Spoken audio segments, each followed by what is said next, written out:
Hallelujah. Mukama yebazibe mikwano gyaffe mwonna. Mbalamusizzaako nnyo mu linnya lya Mukama waffe Yesu Kristo. N'ebibaza emirimu gye mukoze olwaleero.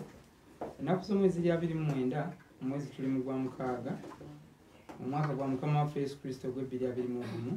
Mbaniriza nnyo mu studio za Harvest. Erinnya lyange nze Samuel Ssenyonjo era nga tuli live Makerere Kikoni awali office za Harvest. Mwebale nnyo emirimu gye mukoze olwaleero. Twebaza abantu mmwe abafaayo ne mutugoberera bambi. Mwebale nnyo. Tekitwala nti kintu kya muzannyo. Emikutu emingi gyonna bambi egiri mu nsi. Ne mugamba tujja beeranga ku Harvest. Pastor Mukuye. Kyo kintu kya muwendo nnyo. Mwebale abantu abasharinga obubaka. Mwebale abantu abagaba enjiri mu ngeri yonna. Abagigaba ku Facebook. Abagigaba ku WhatsApp. Abasharinga ko muno abasharinga kamukamu n'omugamba kwatakaako owulirizaako. Muli babbeeyi nnyo. Tetuyinza kukitwalanga nti kiri awo kya jjenjeero kubanga lero tujja tubeerako nga kuliko omuntu omu. Naye mwebale nnyo. Era twebaza abantu ate abafaayo ne mugamba naye mu kubeerawo babeerawo batya. Beetaaga data, balya, banywa, balina bills ze basasula, bills nnyingi nnyo ezisasulwa. Mwebale bantu mmwe ne mufaayo ne mugamba amasannyalaze, rent, biki n'ebintu ebirala bingi nnyo bitasinza gamba ntwogera. Gwe ne weekubiriza nga tiri akukase nga towaliriziddwa n'ogamba zino kaziyambeko. Kyemukola kya bbeeyi nnyo, twagala okyebaliza ne Katonda. Twongera osaasira abantu abaviiriddwako abantu baabwe. Waliwo abakadde betufiiriddwa abalala mu kyaki, waliwo abantu nga bakyali balwadde. Twongera obbasaasira nga bwe tukkiriza Katonda okubeera nti awonya, okubeera nti asumula. Tukkiriza nti nno newafino service afudde. Waliwo wafino service afudde. Eyatandika agundi. Eriwa eyasookera ddala yali ani? Kola simumanyi bulungi. Waliwo eyasooka etali A+.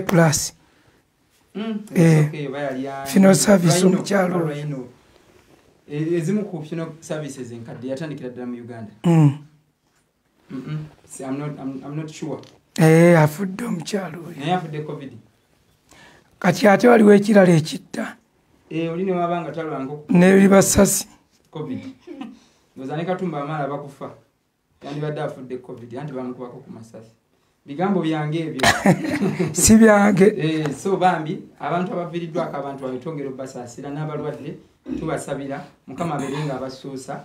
COVID yaggwemu amaanyi mu Uganda. Sigenda mala budde bungi mugenda kunzikiriza anyaniriza omusumba Gerald Mukuye ne gwe naye mu studio abavuuzeeko kantandikire waneeno nyabubuuza ku bantu bagambe ku mannya go. Mukama yabazibwe. Amina. Amanya Rachan Divine. Gemanya gange. Tubebaza nnyo okufollowinga Harvest Station Ministries. Mwebale kusupportinga obuweereza mu ngeri yonna yonna. Mwebale kustandinga together with our daddy Gerald Mukuye in all ways, and we indeed appreciate all the support that you render unto the ministry. Thank you so much. Okay. Musumba Gerald Mukuye ssebo olunaku lwajje twayogedde ku bulamu bwa Bishop. Olwaleero kye twesunga ennyo okuwulira Bishop wamuyigirako ki. We tusuubira okutandikira ereyo nga bw'onaaba olabye ensonga biki wamuyigirako mu bulamu bw'obadde naye emyaka 23 n'omusobi. Ssebo nkwaniriza. Neyanziza nnyo neyanzeege. Mikwano mwebale kwagala Bishop. Ekituufu kiri nti Bishop taba kuba COVID. Simanyi bantu bandimuziise. Bungi. Simanyi we bandigidde. Ne Namboole tebandigiddeyo. Kubanga kyawalirizibwa in fact nsooka nakwebaza. Nja kwebaza nnyo Musumba Lwere. Okwatagana ne gavumenti y'abakati. Bishop Lwere musajja w'amaanyi nnyo mu ggwanga lino. Bwe twamukubidde twayogedde ne twogera ne tumusaba atukwataganyize ku gavumenti enkambwe ejjudde obuswandi. naye ayogera ne minisita ow'ebyobulamu, nayogera ne permanent secretary, nayogera n'omuntu akulira ebya covid mu Uganda. Then ne twebaza ne Musumba Sekaboga. Musumba Sekaboga n'atukwataganyiza Wakiso district, nayogerako na RDC n'abyo byokwerinda abalala. Abantu abo bakoze kinene nnyo. Namala nabakwasaganyiza n'oluyi oluvuganya. Oluyi in fact twebaza nnyo Bobi Wine, Honorable His Excellency Bobi Wine. Ensi yonna nga tennaweereza bubaka. Bobi Wine kulembeze yabadde aweereza obubaka. Kulembeze w'ekibiina kya Nuupu. Bamanyi. Kanso nonyambya. Bamanyi bukulembeze bwamutegeera. Yasoose okuweereza obubaka ne bujja ku mikutu gyaffe, era nabadde nkya planning ba broadcasting babuteeka wali kanisa yonna ebusome, kubanga ndi wa Nuupu. Mu bulumi bwonna bw'owulira nze okubeera wa Nuupu siina kyakikolera bunnanfuusi bwantama. Nabukoowa ndi wa Nuupu. Nabadde nyina okumakinga sure ng'obubaka bwa president butuuka. Gwamanya ebisigadde. Naye nabadde ndi awo n'asindika Honorable Sekabira owa Nakaseke. Kati Honorable Sekabira nfanfe wange. Abaana ba Nuupu bonna mikwano gyange. Abamu nasabanga nabo nga Serukenya mu prayer group yaffe nga yakuba akagoma akazuukusa akagoma ka Lubendera. Kale abaana abo bakoze, Mukama abawe nnyo omukisa. Obubaka bwatuuse ate ne UCC nekola bulungi netateekamu byabufuzi, nekkiriza Sekabira n'agenda ku kituuti n'asoma obubaka bwa Pulezidenti Robert Kyagulanyi. Ekyo nno kyabadde kiyitirivu nnyo. Mukama abatuweere nnyo nnyini omukisa. Twatuuse ku ddaala nga tewali atukwata. Ate nga abantu babadde bawerako. Nga tulina sitika naye nga teri atukwata. Nga n'eggulu lyennyini lyatukkiriza. Olunaku lwajjo nafuna ekikemo ekisabayo omulambo olwa Saturday. Ekisaba omulambo bagutuwe, si ffe tuzuukiza naye bagutuwe, ffe tusabe bwe tunaapowa nga tubaddiza omulambo, si ffe tuba tugusse. Naye nabadde nakukifuna ekikemo ekyo n'owooluganda omulala era naye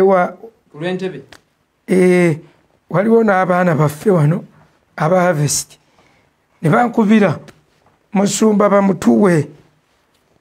Naye ne mbagamba ensonga ziri bbiri. One, ne kyaki baagigumye. Twataddewo kifaananyi. Afudde COVID, gavumenti teetaaga na kumanya. Era Basumba yabagamba luli, they are non-essentials. Teri asabayo mulambo ne bagumuwa. Era ne tugezaako okuyita Mwami Lwere, n'ambuuza kibiina ki ekigulina, ne tumubuulira A+, nange akangezeeko. Naye nabo ne bagamba balina amateeka agabafuga ne kitasoboka. Ensonga yabadde eyokubiri gye nabawadde yabadde nti Bishop yaŋŋambanga bw'ati nze era ng'abyogera nannyo koolina epankirako okunsabira nti nzuukira bwe ndivayo ŋŋenda okukukyapa mukuye. Yali bokisa kati neze ngumi ng'olina ozikubyamu akafaananyi ng'okubirwa lwaki nga tewakoze na practice okukuba mawulire ti omufu yazuukidde n'akuba amusabidde n'okumwonoonesa. So ekyo ne kitulema, kyatulemye. Naye nga mbeebaza mwenna ababaddemu ekirowoozo ekyo ekya Bayibuli ekya Matayo 10 agamba natuwa mandate ya bintu bina naye musome kirasi ereme kubeera dormant. Sharing a message baako bo sharing awo tubeere nga ffenna tubaako. Nabagamba nze Mukama yampita kusaza line mu period eno nja kubamba buulira ebifu ebirina okwewalibwa nga sina kyekubiira kyonna. Tewaba omuntu yenna akulimba waliwo yakemeddwa n'agamba mukuye kakati ayogera kubanga baagala obukulu wali wetomanyi mukuye tomumanyi musajja wattu tomumanyi.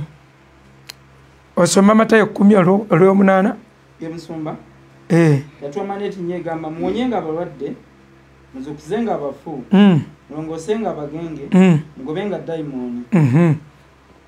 Bya bintu bina ayise abatume naye authority eyo n'agigaba tagambye na kusaba kugamba in Jesus' name raise up tulekanira awo naye ffe twali tugenda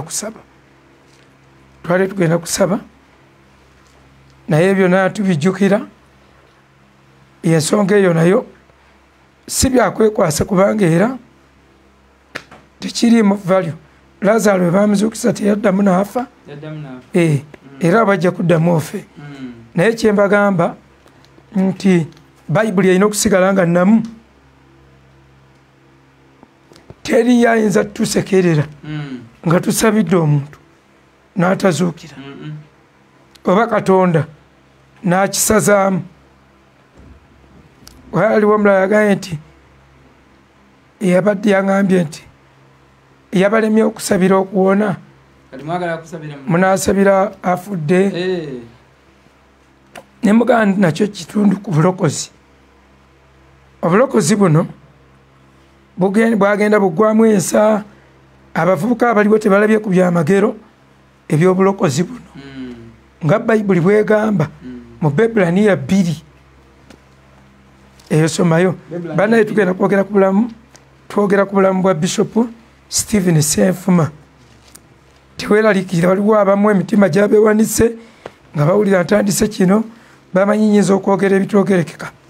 Gwe kkiriza kimu nti siri ndi intelligent mu ekinnemeza mu ssomero mbeere nga neesalako kkono neewalakatako obutategeera obumu sigaze obutonotono.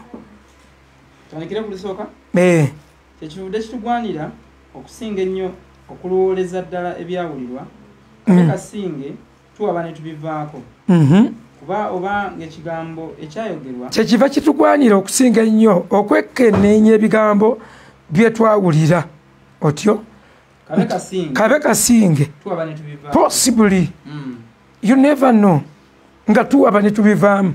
Ey'oluzungu egamba rest we drift away. Drifting kutemya kikoowe weebakamu katono ng'ovuga emmotoka omalira mu kibira bwe bulokozi buno bwe tulimu kaakati.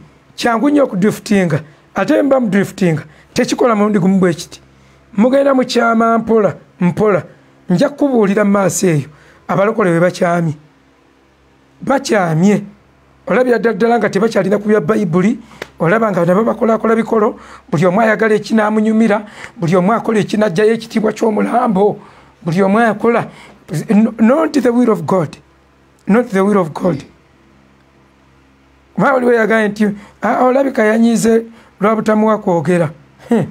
Naye ndowooza mukuye gw'omuwulira ku online oba omusoma busomi mu bipapula ebyo omulaba bulabi teriiyo n'omu asobola kunemesa kwogera koyo sisi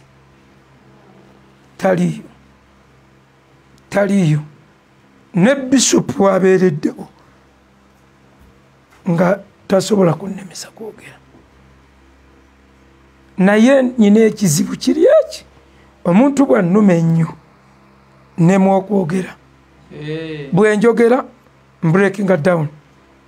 Ekyo abanziikirako kitange mwakiraba ate yali mu 70s nga 78 9 nga akuze yali nga lwakuba abasajja nabo basala emyaka ennaku zino yali mu 80 something akunyumiza story we baviira e Bulemeezi n'ogatta n'emyaka gy'omubuuziza gye mumaze wano ogenda ogattamu nga gyensanvu kati ye ate giro tagibaze gye baaviirayo gye baakuliramu naye nga kitange yandibadde mu 8 jjajja yafa alina 12 naye taata nze yannuma kuba nali siina muzadde mulala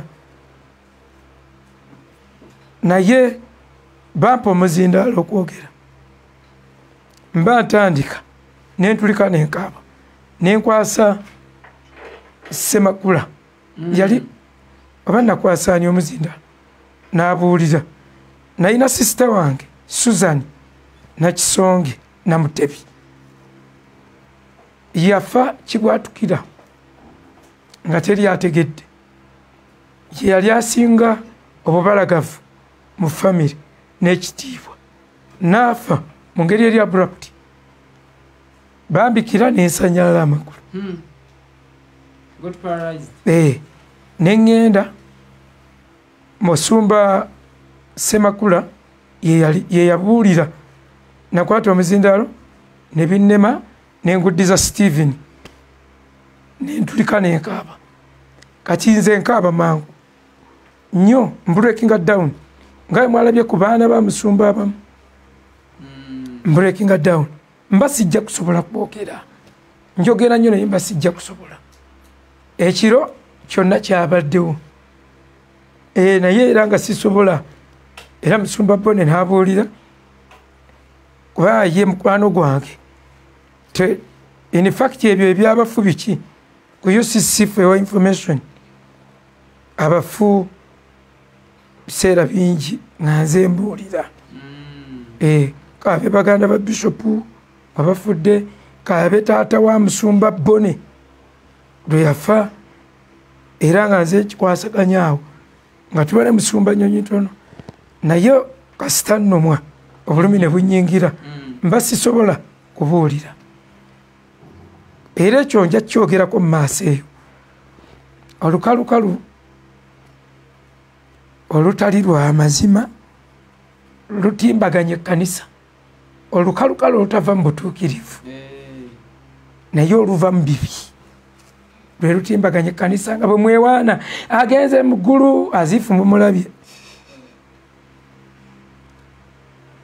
ebyo byonna ebyo tujja byogerawo mu maaso kubanga kugenda kufuuka muze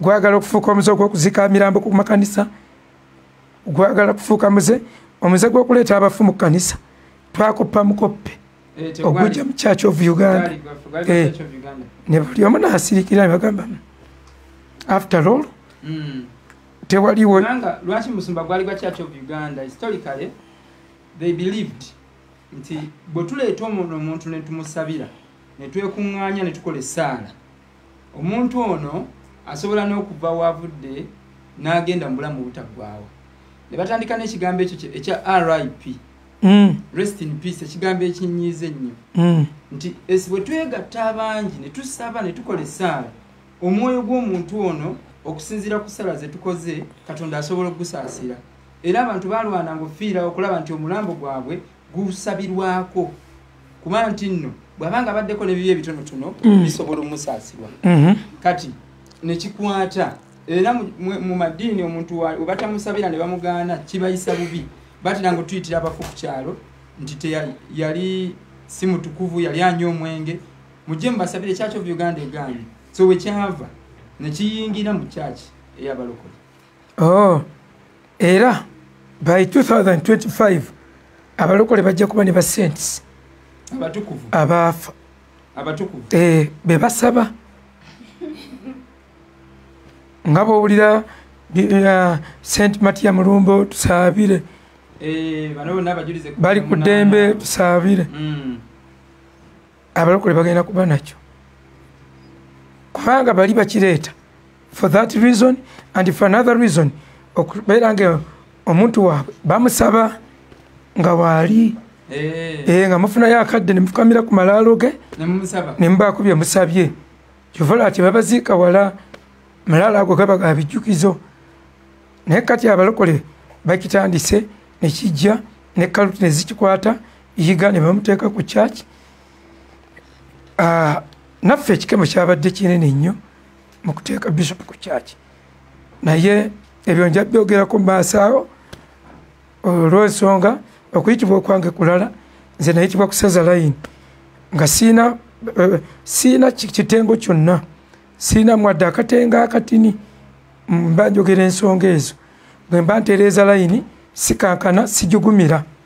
Akati maaso yawe era gwojja okunjukiza yo content, ojja kunjukiza olukalukalu olususse, olukalukalu olususse egamba omuntu afudde ekibwatukira naye n'olabanga eyafa nga wayiseewo omwezi, enteekateeka eriwo ng'olaba yabbanga ppanvu,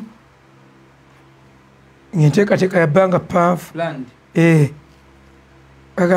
Nkyalina ebibuuzo kuba designinga ku mufu nga afudde. Olunaku nabagamba lwali lumu omusajja najja nga akaaba nnyo nnyo nnyo, kino nkiddamu mbuzi, woowe nyabo, maama afudde, ndabye ne maama. Napakinga emmotoka n'agivaamu n'ajja ng'ayavula ko omukazi. Kiba nange nga kibi nnyo ekyamaama naye guma munnange, omukazi yagumye omusajja. Siina we ngumira, ndabye ne maama wange yabadde nyamba amaka gange okutereera, yanyamba yagasaamu empisa. Namugamba guma, ng'omukazi yagumya. Kakati mu kugumya namugamba yambala weesuuleko tugende kati abantu batusange wokka omukyala sisobola genda ng'enviiri zifaana bwe ziti. Mala genda mu saaluuni. Tewandigenze mu saaluuni, ani atakiraba nti tufiiriddwa? N'agenda mu saaluuni n'amala essaawa nga 6 ng'alina okugenda n'akola ne shopping, n'afuna obugoye bwaneesala, n'afuna ekinaanyuma ekinaaja mu bantu. Omusajja era yamusanga akaaba, omusajja n'agaana n'emmere, ko omukazi nze kanneeriire, tugenda ku mufu enjala ejja kutalya. Mukazi n'atuula n'alya namugamba tunaaliira mu kkubo, tunaaliirayo naye kijja kukola bubi. Omusajja ng'alajjadde nti omukazi bwe yecca bw'ayambala akagatta alaba tekafiitinzeemu, bw'addayo n'akyusa ne yeetereza byulo yeekolako bulungi nnyo.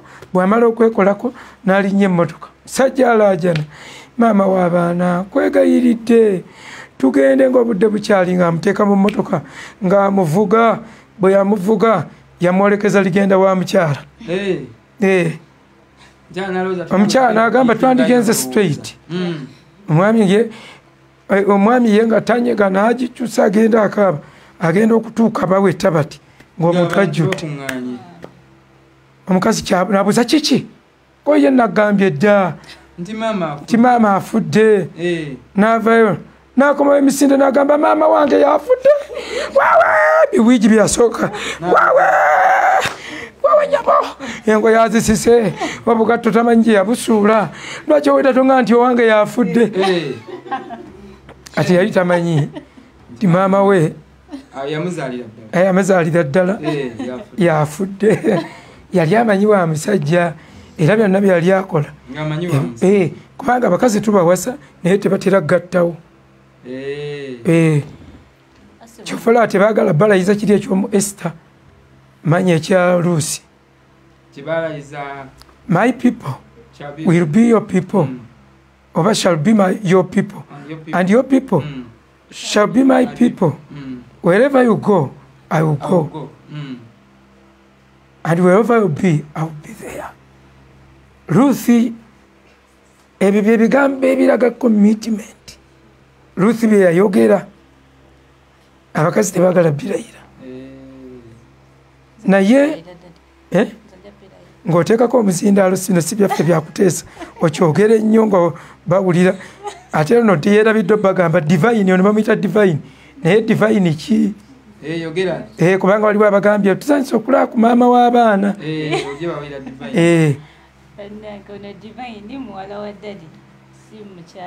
Ono divine Irachan all the way from Saudi.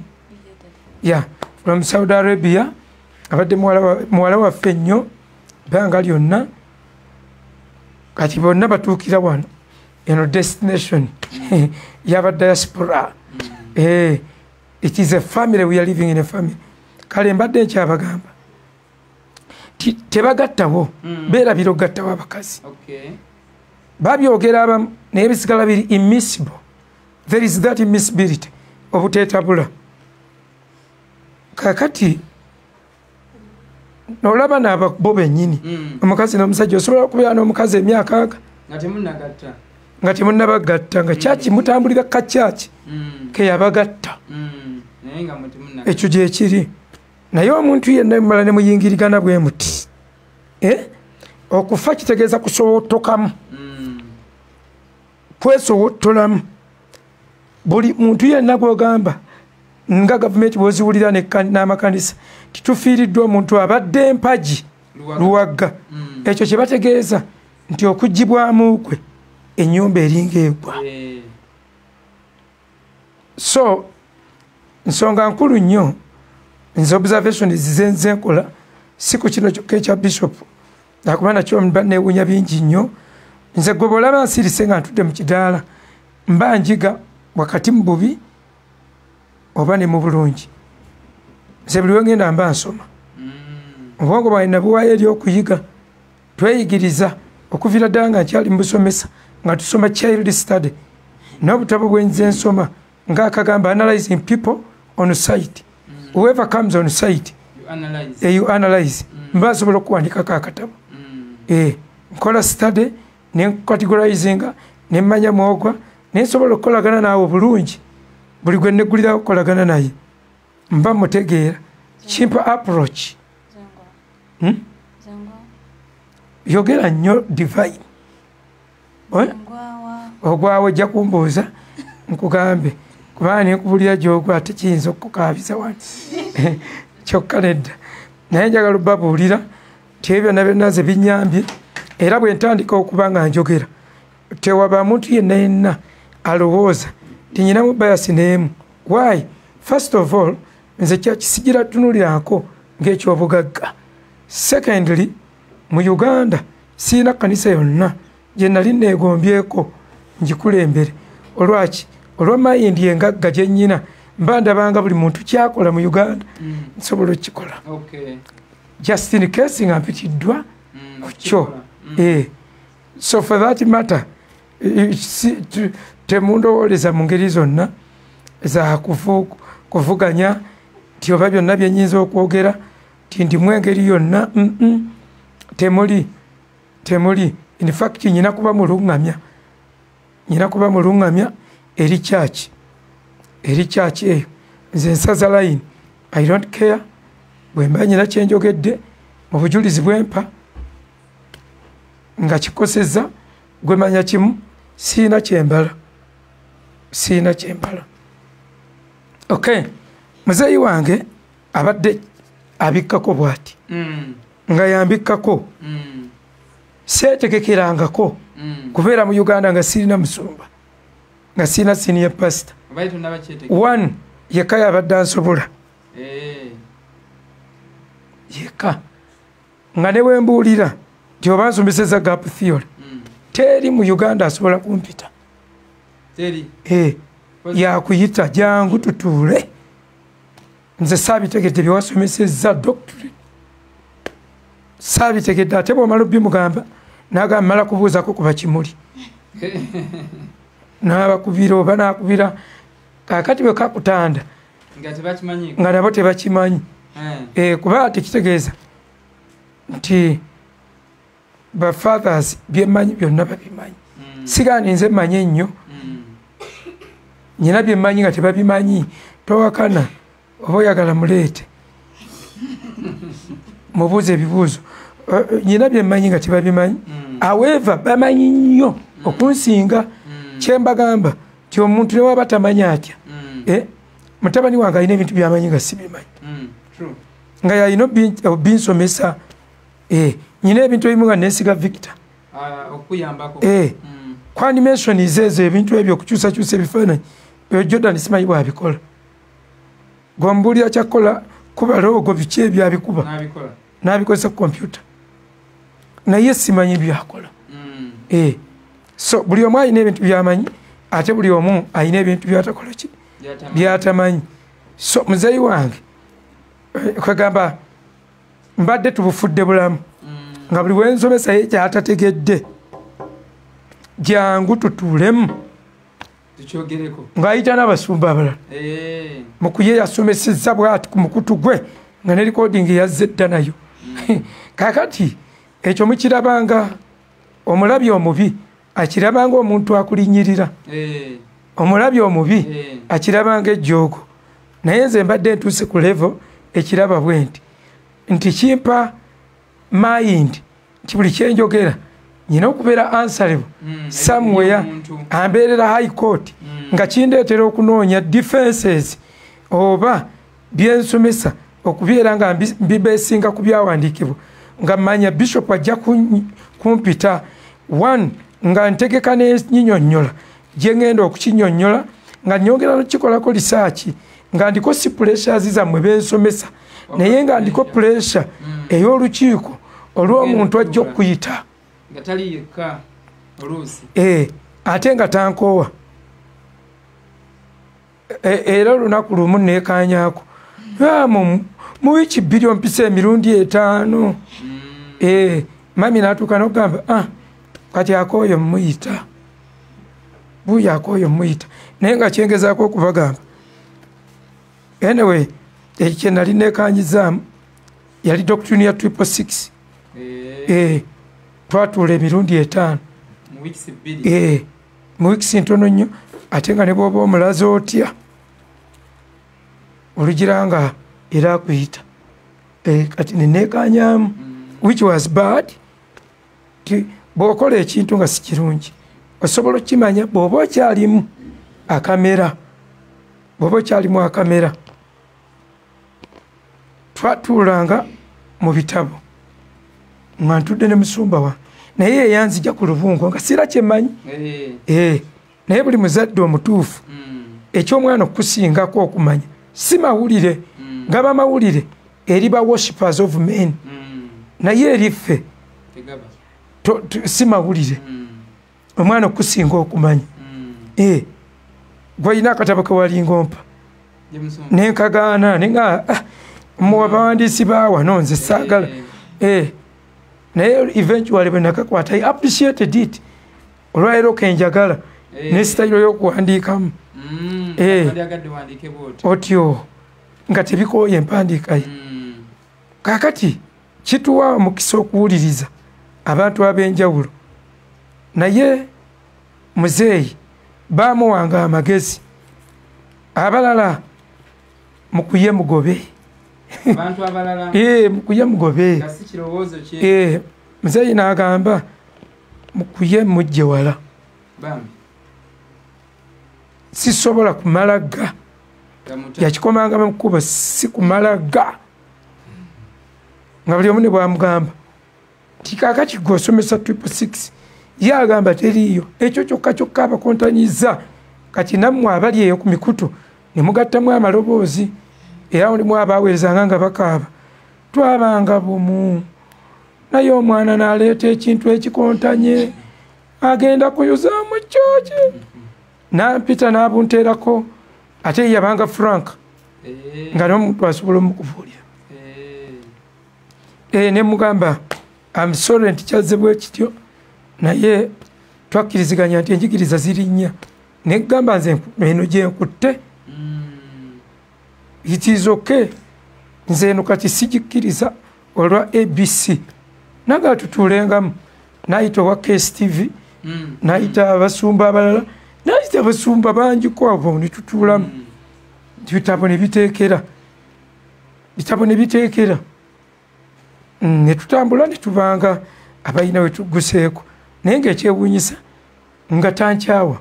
You agreed to disagree? Yeah, we had agreed to disagree naye nga abasakiriza ab'ekiba obunyama nga bangi nnyo. Anti omujjukiza yalwanya ejje abajjukiza otyo kabaka tatta olugero olwo olumanyi ndabika lwerabidde kabaka tatta naye ab'ekiba obunyama bebasaakiriza teri kabakatta naye bano abawujja obunyama mu lubiri bebasaakiriza naye mu kumusaakiriza ennyo yatuuka ekiseera naŋŋamba ebintu ebimu nga ebyo ebya 666 biki n'okukkiriza amateeka ebyo mbimenyewo ne mugaba ebinnemye okumenyawo ekyekyo kyokka muzeeyi twali twawukanye mu doctrine katono awo wokka simple naye webunyera nga tusigala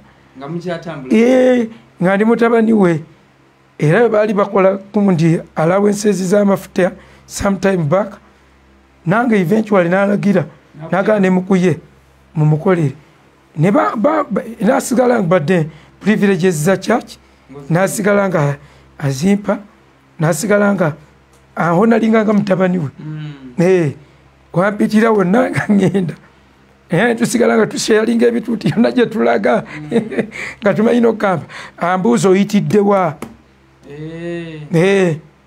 mugamba ebyo 666 mbyewaze nembuuka nenjogera ku end time kubanga mbadde mmanyi ojja era ewa Ramadan ndowooza Ramadan lweyo nzimu kunkuŋŋaana zasembezaayo ezogera by the way ekkanisa ya Ramadan mwasembedde okwogera ku end time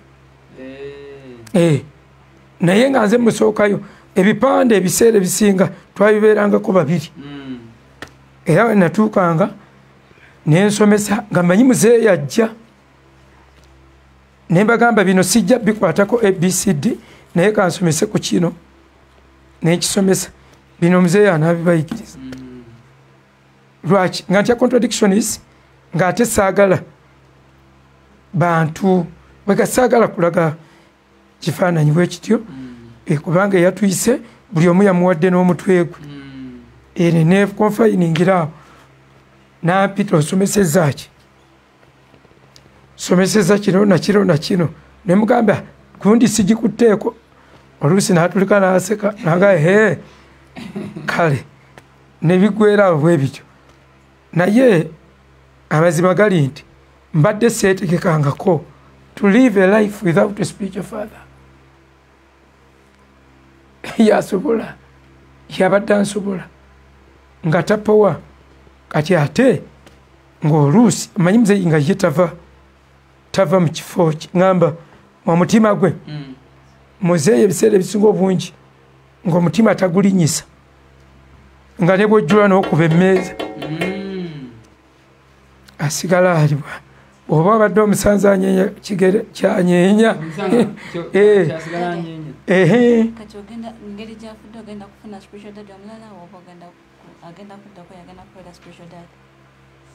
kansabe nja kusaba saagenda okuddako ebintu bino si byakusikirigana ng'ekkanisa bwebirowooza mukama wananga nti Irachan Divine yaba abeera spiritual covering yo era nja kujja neyanjule n'ekibaasa ngambe gwe mami mbikaagako okitegedde of course Katonda akuwa omulala yatugamba tagenda tulekanga bamulekwa naye ye yennyini ya taata wabamulekwa kati wabeera atya taata either akikola but through people Katonda akola n'abantu era omuntu yenna agamba nti ajja kudiringa ne Katonda butereevu yagwa eddalo n'atamanya tosobola ndowooza ya kisiraamu yo teekako muzindaalo bulungi oyogere nnyo ngende wa Pastor Tom bino sina byakulagirira nga agenda ku luzzi si byakulagirira tigenda eno si bya bululu sigaa nti simanyi gye bali buli muntu mukwano gwange all those people know me nze nsooka okuleeta Pastor Tom ku UCC ekasubi that is sometime back twalira mukyala Bisaso kati mbamanyi Dr. Joseph Sirwadda is my friend. I love him.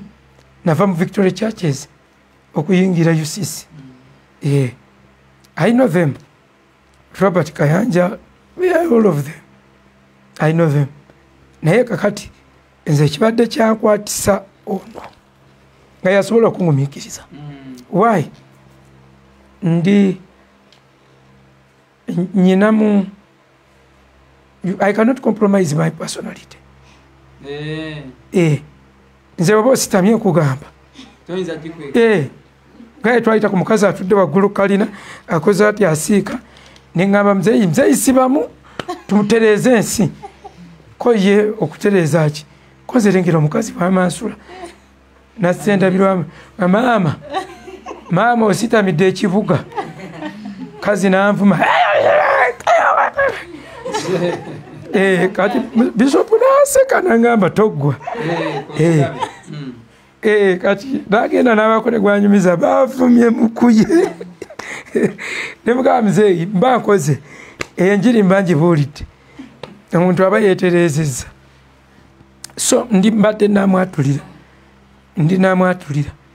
era pasito tiimu bagezi babikkako tebayinza kunnyanika nnyo naye babadde bakimanyi mukuye oluba mu lukiiko ekimuyita mu mutima ekyo kifu tosobola kukola poli kati mbadde nga sekikubo mwenaalemu nga ninga nsereko era mwenaalemu bwegamba mu bintu ebimu ebyantama bonnanfuusi kubanga tuli mu lukiiko n'ensonga nentoba nayo bwomu netufuluma yomu n'agamba obadde mutuufu kakati ng'olwo olukiiko ffe tuba bwe tutyo nsuubira okwogera nga naawe ensonga yo gireeta omanyi mja gibikkula mja gikebera eno n'eno kati naye muzeeyi nga yamanyi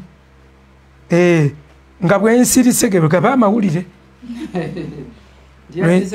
yasirise mu lukiiko eyo libaggulira eddene yasirise nga sitya nemubanga abangi ennyo bali ku saidi emu kubanza ebirowoozo bingamba nti majority tetegeeza nti kyekituufu abaganda be bagamba nti abangi we basonga olunwe wekyabikira naye ffe tulina olwaffe olw'Abaristotle lugamba sometimes majority means many fools on one side.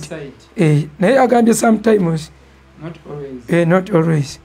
So kitegeeza ki kituyamba okwogera era omwogezi omulala yagamba Dr. David Hume naga if I don't have a right to express my feelings to speak what I think then I don't have a reason to live ng'okavunula nti webanga sirina mukisa kwogera ki kyendowooza kwogera ki ekiri ku mutima gwange tewali nsonga lwaki nina kubeera mulamu. Secondly ekyanjogezanga ku lukiiko abamu in fact Musumba Ephraim lumu yantuumako Tamale emirundi n'aseka agamba nsirisa agamba Tamale emirundi agamba ki balindayo controversial statement from kuye kati ebintu bino bimu mwe mundabye ku mikutu mundabye nze ku mikutu kati muzeeyi nga yansobola kati nabanga oluusi nkyayogera ng'agamba kankuyambeko nakwata n'asooka atandika mpola muganda waffe mukuye speed n'atandika okgenda ng'akukakanya n'akuyiwako amazzi wenna n'oterera mu layini n'ogamba okay sa let your will be done. Kakati yabadde ansobola kakati ate bwe yamalanga okuba bulungi n'akunoza n'akukakanya olukiiko ne lugenda mu maaso ne mwabuka ng'addamu ng'atumye mumpitire mukuye owulira omusumba mumpitire mukuye nga temunagenda n'akutuuza awo ekiŋŋambisizza ebyo n'akuddamu n'avaawo ng'akuteeza mu layini n'agamba nkukyakwagala nkwagala nnyo sigenda kuvaamu tonvangamu tubeere bumu muvaawo nga musanyuse nga munyumya atunuulira amenyese mu lukiiko that is ekyama lwaki awangadde ne ttiimu ye nga bwabikola olukiiko we luggwa nga waliwo abamenyese naye baba babiri ng'abaddamu ng'atuuzaayo olulala naye luba lumaze essaawa 4 ng'ayitayo omwomu ngaddamu ng'amuzimba kaakati mwabala musigala mugamba baamukubye Zairo mukyawa yamukyaye omusanga baddiŋŋanye dda oyo kibadde kyama kinene nnyo kaakati nga nange nkimanyi titeryayinza kunsobola kubanga abala omusumbuwa n'akugobeera omusumbuwa n'akugoba naye kati nga nze azaala omulalu yamukola ki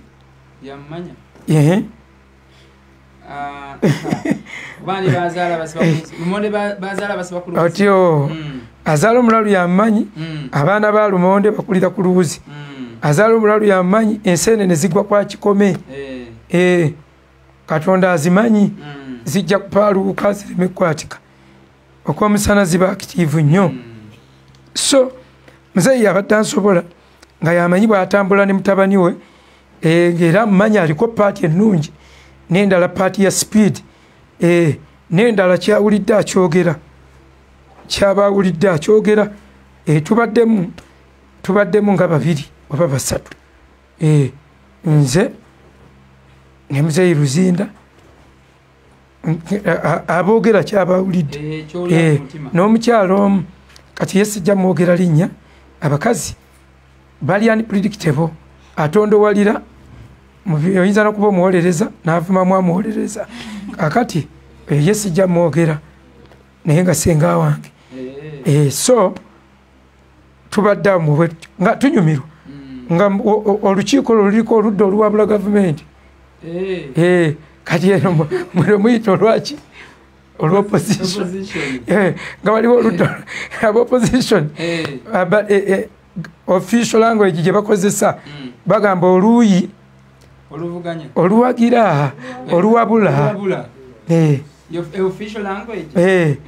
oluuyi oluvuganya ki oluwabula gavumenti tebabayita bavuganya babayita bawabuzi kati nabo bambi ne beeyongeramu amaki amaanyi oba ani abasasula olw'okuwabula gavumenti tewali amanyi naye mu byonna mbadde mbagamba nti I am uncovered for now si olwaleero emisano ndabyeko ebweru siridde emmere okuva ku makya siridde emmere okuva ku makya sinywedde kyayi okuva ku makya waayi waliwo peyini ezimu ng'ogiwulira luvannyuma olinga nze musumba sikabirangako muntu bukyamba wafudde wayitawo nga wiiki obulumi mulimu abantu bebakubikira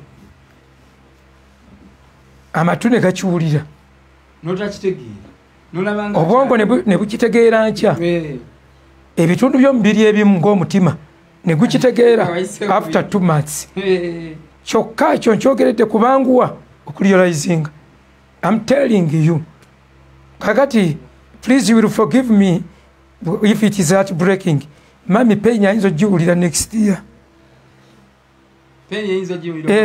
ffe tuli balokole tetwagala bya bunnanfuusi kubanga oyo manyi ogenda kukasalamu oduse okamutwalire who cares naye nga nze manyi pain ayinza okuba ntagenda giwulira kati tannagiwulira wadde naaka tannawulira pain agenda giwulira nga wayiseewo ebbanga nti waliwo ekyavaawo nga waliwo ekyavaawo kakati for example nze mukyala wange almost si kirungi kweyita byonna kumpi byonna kubanga sisindika baana mu ddwaliro mu Labour Ward yabasindika naye ebisigadde byonna byekulungulira ku nze ebyokulabirira yasiga chief whip naye bwe ndowooza nze kati ye n'abitambuza naye n'omala omugamba nti ngenda biyimiriza gomanyi ng'abadde anyiiza obulungi gomanyi obiyimiriza biyimiri ng'abadde anyiise kakati nemmanya tamanyi kyakola kyagamba kati n'abakyala abasinga bwe baba omukyala ebiseera ebisinga obungi embeera agitegeera I experience nzo muliro gwayo kuba abo they are doubly fined baba jeno omusajja ava mu ttaka ate omukyala n'ava mu lubiriizi kwegamba raw material nebanga process yalinga egendera okutonda omukazi naye ne baimprovinga raw material ne bakola ekyo raw material ekiringa omusajja ate mu ekyo ki raw material ne bajjamu ka raw material ne bakakola finishing era buli mukazi ateekolako manya yafuna obuzibu abaliko engeri y'obulemu kakati ono finishing abalinakyo ku bo kubanga bo bali double fined kakati balwawo mpaka wamagamaga ekintu nga waliwo gaapu nagaaho wagenda okulaba nga kinaani abadde akikola kozi wamme ezo sente zavanga mu musajja nga resources zikendeddemu lwatandika okwesiba lwatandika okukaaba. That is why abamu obasanga bagenze ku malaalo n'akaabirayo ne balowooza nti asamidde kumbe waliwo ekimutomedde kubanga we are protective waliwo abatayinza kulumba divine nga wendi nga bwe mala nvaawo basobola mulumba butereevu bamulumba. Amaka agalimu omusajja gazitowa bulala olaba just wano mu covid omusajja bali awaka naye embeera era ekyuka abakazi bye bakolanga tetuliiwo si bye bakolanga weetuli babamu ne tension bwe tuvaawo bafunamu kaliriifu naye kaliriifu ako ate katuka ekiseera ng'ate tekasobola kusupplyinga needs nga tekajjuza gap nga tekaleeta womuth kubanga yava mu musajja ebbugumu aliwulira ali azzeeyo mu kifo kye abeera yeetaaga kubanga olubirizi we nempewo erufuuyirawo lutandika okukala ne lwegomba okudda ku backbone ku framework kati oyo musajja Bishop has been a framework to his family ng'ali so supportive. Aba baana badde basomera mu international school buli miliyoni 4 miliyoni 4 kakati bw'oba odduka emmotoka n'odduka nnyo n'oteeka mu free nga giya zivuddemu n'omuliro n'otagulinnyako esobola okuddukira ku speed eyo edduka ku speed eyo naye etuuka n'esensinga giya zivuddemu n'etandika okukka kati abo abasinga be baliorayizingira we batandika okutwawulira ti really my husband was far different from other men. Omukazi bw'aba alina nebba bino nno temusaakiriza omukyala nimugamba omwana leero kuno kye yakoze temusaakiriza abalabe b'okukkiriza kubanga akyanneetaaga mu nsonga nyingi nange nsobola omwetaaga ye oyinza omubuuza naga simwetaaga. Of course you will never need someone until you have needed him until you reach that time of needing him. Now otuuka ekiseera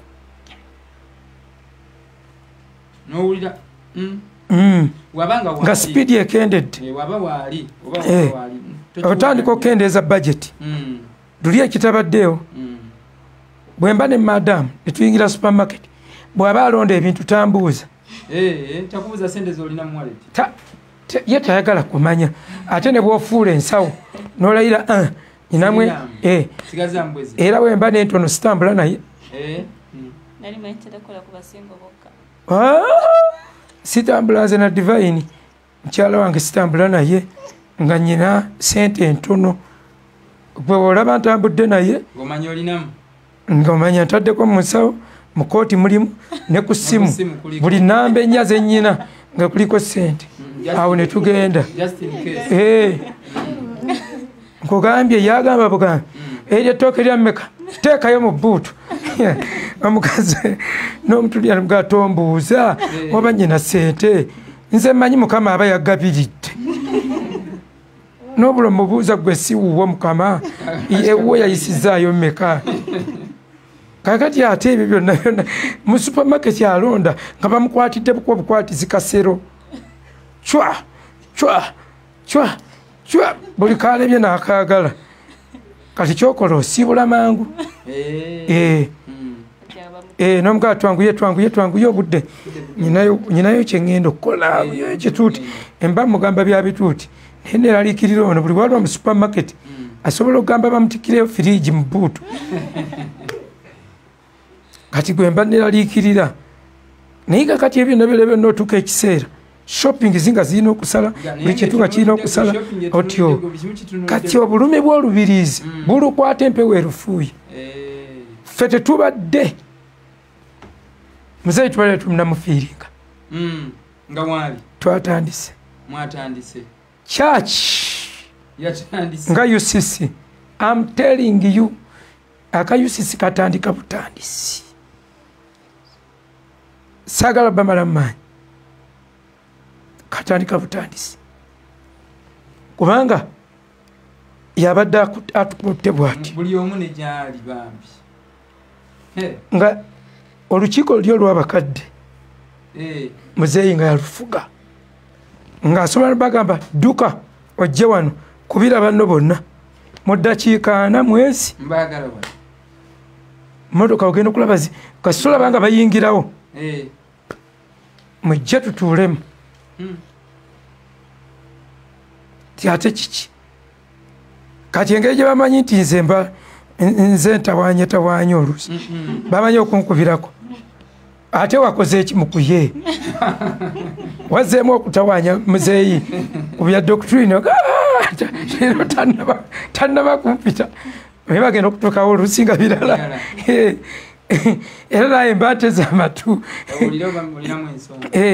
ate bwagira bw'aba akugambye mukuye onkyankwagala ssabasatu naye oba oyina byogenda okusomesa ne gwoba ani akuyisa omulala nga yatuteekamu obedience era ogenda weetegese oluusi bwemutuukako n'oseka naye naseka kubanga twatuka ekiseera n'agamba tuula awo mukuye mugambize ekiki ojja n'agamba wasomesezza ekimu ekyekumi bwoti tutuule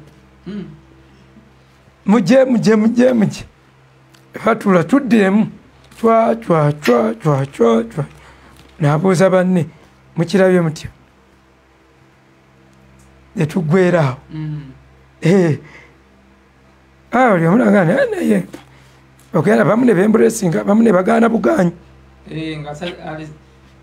kuba mu nsi tulinawo abagaana ne bawa ensonga ne wabaawo abagaana nga bo okugaana yazze yeetegese okugaana nga ne w'omugamba n'obikkulawo agamba nedda ffe tugaanye mutabani waffe oli gwe twawumuzaamuko n'omunyonnyola ekintu n'omuwa ebyawandiikibwa n'okola ki n'okola buli kyonna n'amaliriza nga agamba simatidde akati mulimu abantu bwe batyo naye nga scripturally siina doctrine yonna ne bwonteeka nambaole yensomesa nga sisobola gidefendinga nga nkozesa bayibuli naye muzeeyi ekirungi kye buli we twakozesanga ebyawandiikibwa ng'awa ekitiibwa ebyawandiikibwa era yamaliriza nga oluusi agamba kale katulaye bwe tugenda okukikwata naye ng'abiwadde ekitiibwa by'osomye n'abuuza naye ekibuuzo kye lwaki kino kiri bwe kiti kwegamba entiisa eyo era pastor Solomon owa KSTV yatugamba kino kye mukola tekiri wonna tekiri mwe mukirina bishop wammwe okutuula nammwe ne mudiscussinga ku nsonga za doctrine ekyo kiri wano ku UCC sikiwuliranga ekyo tubadde nakyo anyway kinfaananya ng'omubi ennyo era enaddala eri abaana ab'obuwala kale wulira buyakayanyanga ddaddi waffe nze nyize ne left nanyamuka n'agenda n'olaba omuntu agenda okufaana talina kyategeera mu nsi kakati Petero yakola bulungi nnyo okubeera ne Yesu. Mwe temwandire kusala ya Mukama waffe ya Kitaffe ali mu ggulu. Temwandigisomye nako. Matayo 6, Matayo bayandibaddeko obusula butini nnyo singa tyali Petero. Naye Petero yajjanga Mukama waffe sooka oyimirize by'osomesa nti eri yonna banno basomesa kusaba Yokaana ali kusira basi ya kusaba gwoli kubya bagenda kunzita mbwe bakuba olyokyuse n'ettama oli tusomesa bagenda tukuba tuyigirize kusaba. Yesu n'agamba swalu antum akaza kale mbanga musaba musabenga bwe muti abana lazifi samawati Kitaffe ali mu ggulu nayiwe ssaala eyo nagitusomesa.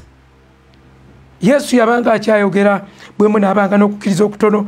Petero ye n'alaba niigi mangu n'agamba mu kifo kyo tusaaliza twongere kukukkiriza.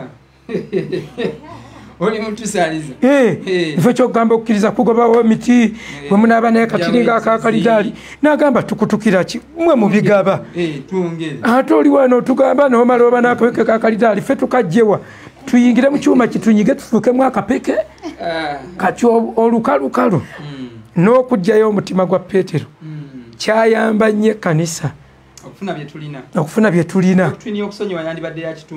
otyo tetwandisonyiye gwe wantegedde ty emirundi gye tulina okusonyiwa singa twettana dda buli omu gaga nkusonyiye emirundi eki 3 ekiddako kankuwerevu n'omusimba levo n'akitegeera n'omuyitako nkulamusizza nayitawo nti kikimuwa levo naye emirundi bwe 49 tegisoboka. Secondly ye climax y'okwonoona 490 Abayisirayiri bamalayo emyaka 49 just mutawa ttaka kuwummula ekyo ne kibanga climax of sin. Ne Yesu gyagamba 49 n'oli omwonoonyi bwe twali tusomesa endagaano ya Kayini yagamba mpawalanirwe 7 emirundi 7 naye zimu zigamba 7 ogatteko oba 7 simanyi sinayina bwekyo naye nga bye 49 ne batawaanira mu ddungu myaka 49 ebyo byonna biraga climax ya kibi kyategeeza. Naye ani abituzuulira? Tetwanditegedde nti Yesu yabeeranga mu lyato embeera nekuba eryato nga naye mwali ekyo kiri mysterious. Kakati abasumba bakola ensobi yaki kwegobako bamukuye baabwe baagala omuntu anaabawo emirembe. They have to leave the earth. Buli woba emirembe tosobola kulizoninga tosobola. Mu byalo challenges ntono era amagezi g'omu byalo gaawukana ku g'ekibuga. Kusomozebwa kw'ekibuga kungi. Very good. Kale omusajja ono kye namusiimyeko atuuse kufa nga wadde abasinga bamusaakiriza nga bwe bati kubanga waliwo omugwe basaakiriza era kwali ku mukutu gye nasooka okubeera ne bamugamba in fact Musumba Akimu yamusaakiriza. Twagenda ne Musumba Abdallah Akimu Semakula ne tubuulira nabuulira kukungubaga n'ensomesa olunyiri lumu nendusomesa bwe yadda twali mu night prayer n'agamba sebo mukuye mugobe kati Akimu mwagala nnyo era bw'abaako mumugambe mwagala is a free speaker.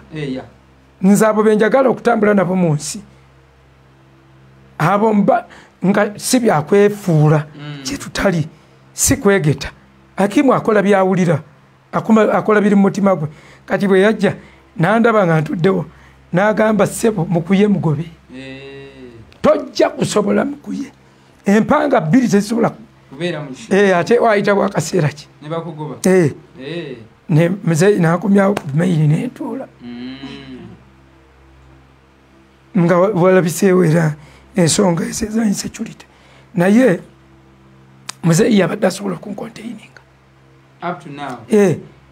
muzeeyi yampitanga nansabira favor nga bonna bawulira nayogeranga bw'ati musabira okuganja omwoyo gw'okuganibwa gumuveeko aganje ensi emwanirize aganje bamulabe nga zaabu bamwagale n'abatalina kwagala bamwagale nga bwansabira eva nga ntunuulira nze nanze nantunula bulala nga buli wondabira mbanga eyakasirika ava okukaaba oba gwe baakaziikula nga nze nanziinuuse ndyawo muziina era n'abawala abaŋŋaana naddamu nembaagala nembawa ne credit tibaalina amagezi nange kennyini sandyekkiriza bwe neerabako nga ntandise okutegeera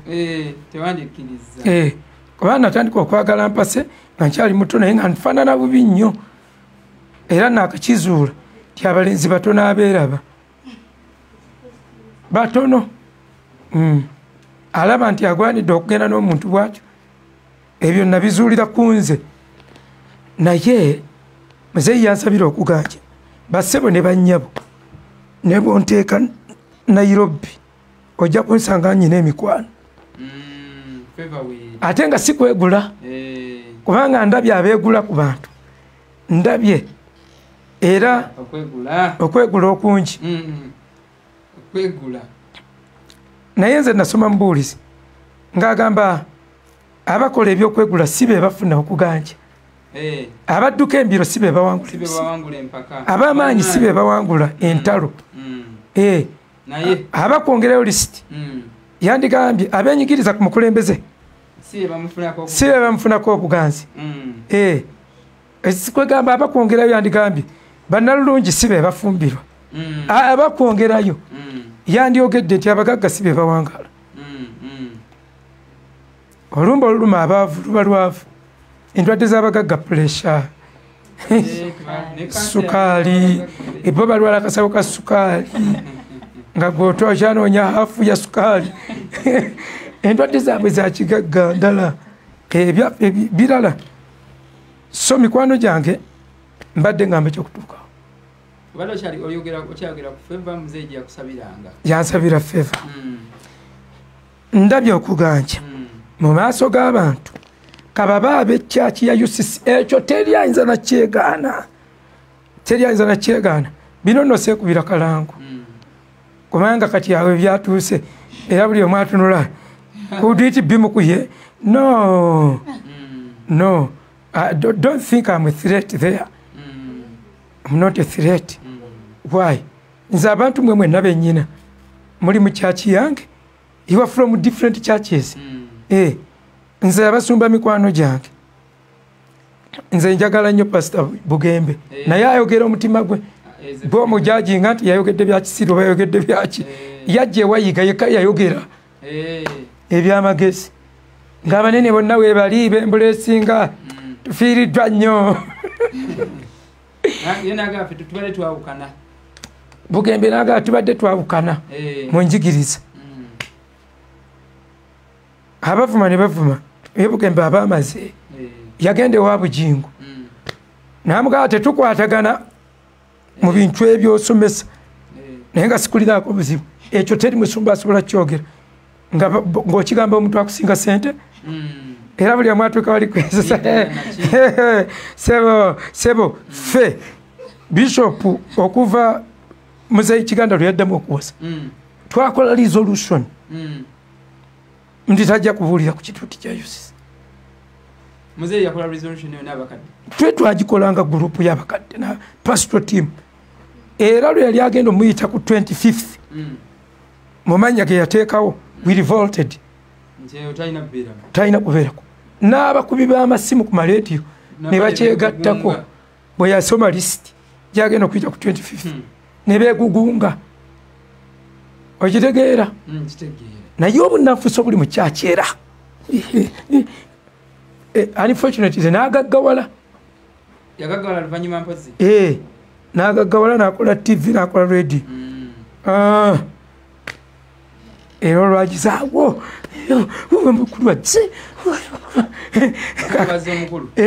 nnyo kyenvutegana nti we are driven by materialism eddiini ya kati ekyo kiteekeko mu kuyaawo ye aba akugamba kyoteri ajja kibagamba timulekerawo obunanfuusi naddala ku mirambo embaga webanga tenyumye omuntu omugamba kyabuzeemu simpo otandike bwotyo obulamu bwo buzimbe bwotyo muwala wange wano walifumbirwa anfumbira emmere wano ku ofiisi yalinyumya nti ayise muliro era ali muwasa agenda kuba basizza omuntu nze atesitingiddwa kubanga aleeta emmere nenjibikula ne muganza ebimere byontandisa obyeraliikirira neraliikirira emmere yo n'okusinga sitaani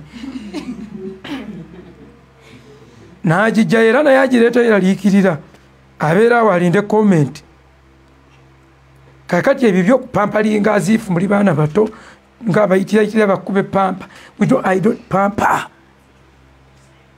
So ensonga ezo nalowoozezza ne ŋŋamba omwavu alina amagezi mu guno omulimu tayinza kwogera. Omwavu ng'alina amagezi tasobola gafulumya. Pozi nga gayisizza muntu mulala. Kubanga abadde ayogera ne wabeera bagawulidde omugagga. However, Bishop Kiganda nasanyukidde enjiri gye yabuulidde. Ndowooza owulira mind eri appreciative. Mu mulamba gw'empologoma mwavaamu omubisi. Naye ekyo tekirina kyekitegeeza nnyo. Katonda yagamba Musa genda obuulire Yoswa omugumye omuzzeemu amaanyi okomewo nkutte. Ekyo ekijjaawo tekitukuza nsobi eri. Naye kinafuya doctrine y'ekkanisa. Ekiginafuya naye ekyabadde kisobola okugumiza omukolo gwa bishop musajja abadde ow'amaanyi bw'ati omugagga ow'ettutumu nga kisaanayo bishop nga naye ayina nga ebintu by'alina. Musumba ku mukolo gwa bishop yabuulira anti okusinziira ku kyabaddewo kigamba anaggumiza ensi yonna yonna omukolo egulaba kati gotekawo mukuye ensi yonna yonna kati era programming tujja kubeenenyeza mu maaso awo nti byatutawaanyiza kati tumanyi ani alina okuwandiikira Musumba Sserwadda. Musumba Sserwadda abuuza nze nate nga nyina okuyita mu mulala omugaa nti wandiikira Bishop Sserwadda abuuza kino mukole bwe muti ate onagamba bwati Musumba Kayanja akubye gundi akubye kakati tuli awo mu mbeera bwe naye however ku lw'okuba obumu even those who are insisting that we don't have any problem ti ebintu byonna byonna birambike they are also good. Kyekirungi obudde buno okugumya abantu ekyo kyekisinga obulungi era temutwala kino nti we are bit disorganized. Ekyange temukitwala kiri kyekiwoomera ku mukolo oguliwo kakati naye basebo ne bannyabo mbadde nkugamba muzeeyi yansabira okuganja ne mu Bamisiri nze bwe ŋŋenda ewaffe ku kyalo RDC obaani ne bwe nzijja ku mukolo ng'omufune waba afudde musiraamu abantu batandika abaseka abavuuvuuma abalaba MC omusumba w'ekyalo omuleka n'atubuulirayo kagambo because olw'okuba njogereyo eno mu mutima gwange nsisinkanayo emitima egirisiivinga ebyo naye buli woyogera layi obanga ataddemu teepu if you want to speak like Robert Kayanja obanga ataddemu CD nga gwe tozze ate ne Robert tazze naye when you speak your heart ne Katonda abantu beyakutegekera obasisinkana in life. Amen. So yankolera ekintu ekyebbeeyi yansabira okuganja bannange ndabye okuganja sifaayo sikyatoma ndabye okuganja mwe eri mwe maaso gammwe mwenna abatugoberera ndabye okuganja nze njogera ekintu nga ndi serious nga kiri simple naye nikitambula ne bakikuddiza nembula no kiyitayo nga sikyasobola waliwo bye basalamu ng'olaba bakisalidde wakati n'obunoonyereza ani yakisazeeyo gwe wasazeemu enjiri bweti ng'olaba akantu kali vayiro naye nga si kye nandyagadde nayina objectives lwaki nali mbuulira bwentyo naye nga muzeeyi yansabira okuganja n'agamba aganje n'eri abatalina kwagala aganje eri outside the church of UCC I have friends inside UCC I have friends kyovalaba mukwano gwange omu yakikozerwa bulungi yampooningiddewo before n'agamba mukuye tye tomenye kanisa kunze yiyi n'angamba kino nkyogedde si lwakukyawa naye olina kapasite yo njeralikiridde ne mugamba tye interest yange si bweri terimu ekyo tye njagala okusomesa njagala okukola ebintu njagala nze okuzimba njagala okulera njagala okulaba nga waliwo omusumba nga bwolaba mutabani wange gwe era gwe nali naye bwenti ku lw'entebe Henry nga alina ekkanisa etyo tubuka nampitayo ko olunaku lumu kati nze byenjagala those are my interests saagala kufumbirwa mbadde sinaagala kufumbirwa kati nangamba kyentiddemu okuganja nemuga sina wakutwala kumbonyaabonyesa buli wendaga nagenda eyo waliyo kyaki nene nnyo wansi mukwano gwange Dennis Musoke yagimanyi kati bwe natuuka abantu ne bakumanya enduulu omusumba namusanga abuulira abantu ne bayimuka ne bakuba enduulu nnyo bavubuka baali bajjudde ne bakola effujjo lingi nnyo ne bafuuwa obuntu ne bakola effujjo ne bakongojja mu lukuubo ne bagamba power musumba n'asirikira esiniya waabwe musumba n'agamba kati sigenda mukkiriza kubuulira musumba gwe tofaayo tuulaawo package yonna gye nategese byonna byamafuta biki ngenda bikolako n'abuulira enjiri obudde ne buggwayo n'asiibula nga soogedde kaakati naye waaliwo olukuŋŋaana lwe twali tulanga lwe baali balanga kati ne bagamba pasita Mukuye ajja kuba mu kitundu gundi enduulu neddamu neefuka ne bagamba tujja kujja eyo gwe mulembe gw'abavubuka nga gukuuludde mwenna mujja kuddayo ansi yonna yabuulidde si yonna yawadde speech naye I refer you to the gospel Bunjo Apostle Bunjo those are the preachers I want saagala kwegula baba enjiri ye naddala eddakiika ezabadde zisembayo yannyonnyodde bakulu banne n'abagamba mbabuulire Katonda yatutta omulembe guno ayagala gujjawo kubanga tukyasobola kukyusa mpisa tukyasobola kukyusa kintu kyonna kati ate abaana bano abandizeewo generation ate ekoppa obwenzi bwaffe bwe yayogedde bwatyo straight awo era Apostle Bunjo ndi mukunoonya obusente bwange mbukuŋŋaanye mutwalire ebbaasa njagala abantu bwe batyo naye owulira okuwoomerera owoomerera mu munnyo ate n'oleeta kusinduukirira nobanga dalosi you know naye omusajja ng'olaba ali free agamba bakulu banne we have overstayed omanyi tetulina retirement mu churches Katonda aba ayagala okulitayalinga oluusi akutta buki aba alina kutta busi kubanga tojja kukoowa tojja kuwummula sibagamba nti yabadde retirement time saakyetegekedde muzeeyi teyeetegekera kufa nze nabagambye mwana ndi analyst siri follower am a student nkebera nnyo ekintu omuntu kyayogera bw'ongamba nti ogenda kunywa Tyson nsooka ne nkunoonyereza ne ngamba oyo tasobola ne bw'okiddiŋŋana nkebera gwe ayogedde sikebera kigambo kaakati ensi yonna for example mwenna muli convinced era musheyalinga akantu nti muzeeyi nga njagala kufa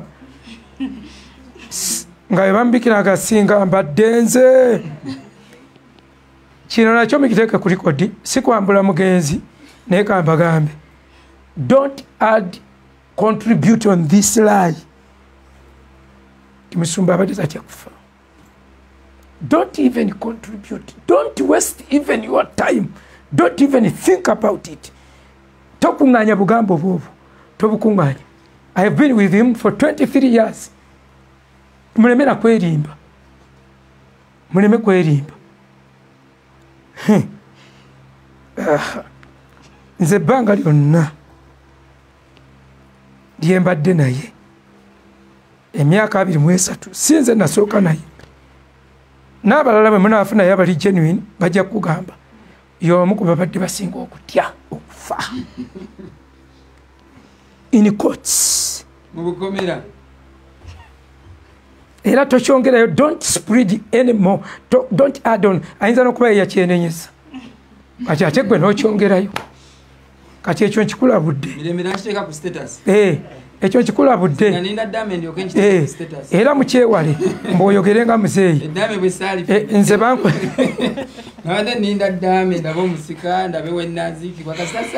nze bankutte bubi abaana bankutte bubi nti nagamba njagala kufa njagala nnyo okufa ekyo si kye nayogera nagamba nze sitya kufa otyo nze saagala kufa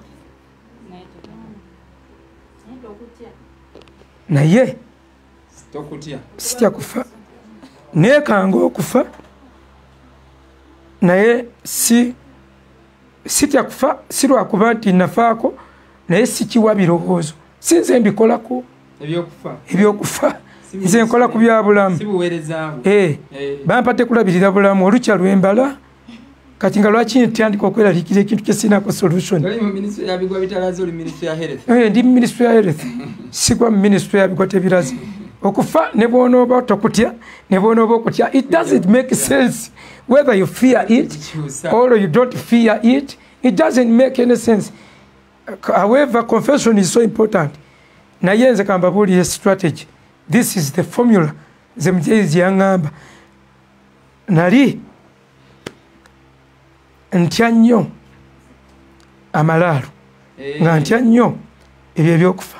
Muzeeyi naŋŋamba bw'obanga oyagala okweggyamu ekintu ng'owulira ky'osinga okutya kyogere ng'eri mayindi yo mpaka lweneebeera convinced n'ekita kati kyeyagezaako okulwanyisa teeba kulimba tewabakaabe mukadde yenna tumuzeeyi abadde tatya kufa abadde akonvinsinga mayindi ye manyi ab'obwongo obunafu bagera gamba yaswazizza omufu naye anaawe tobawala nnyo baba bagenda okufa kubanga ate mba muswaziza akize